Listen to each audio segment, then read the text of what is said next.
शिक्षा गंगाला बहावै शिक्षक भागीरथी।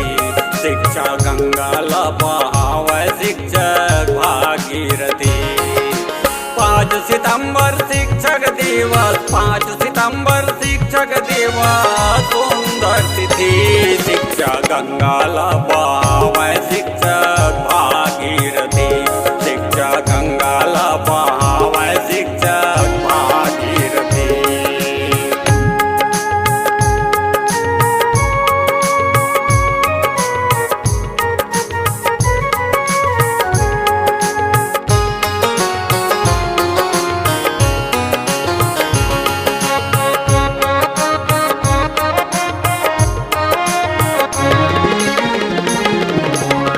बिना गुरु ज्ञान के है जगह अंधियारी।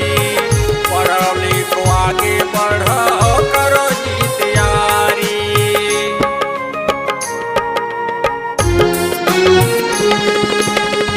बिना गुरु ज्ञान के है जगह अंधियारी।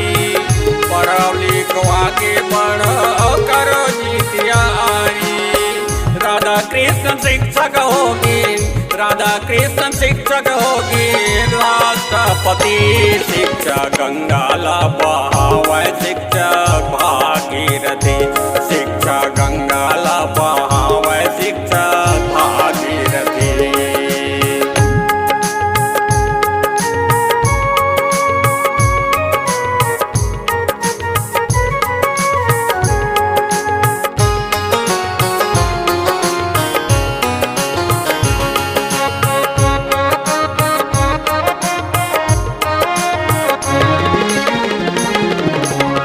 कागज की खेती हमार कलम के नांग।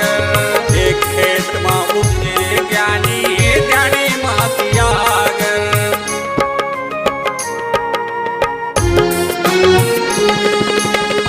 कागज की खेती हमार कलम के नांग। एक खेत में उपजे ज्ञानी, ज्ञानी मातियागर।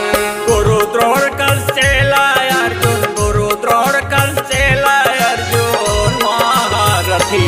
शिक्षा गंगाला बहावै शिक्षक भागीरथी। शिक्षा गंगाला बहावै शिक्षक भागीरथी।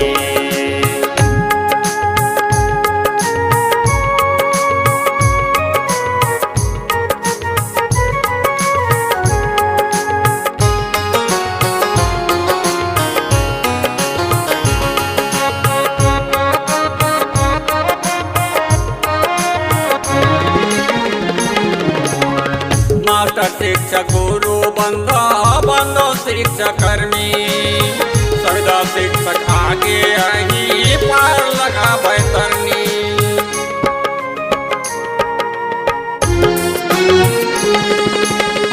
मास्टर शिक्षक गुरु बंधो बंधो शिक्षक कर्मी।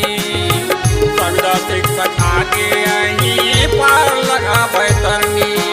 सबके नैया पार करो हे, सबके नैया पार करो हे जगत पति।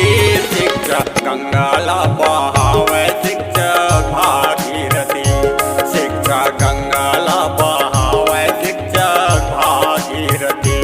शिक्षा गंगाला बहावै शिक्षक भागीरथी। शिक्षा गंगाला बहावै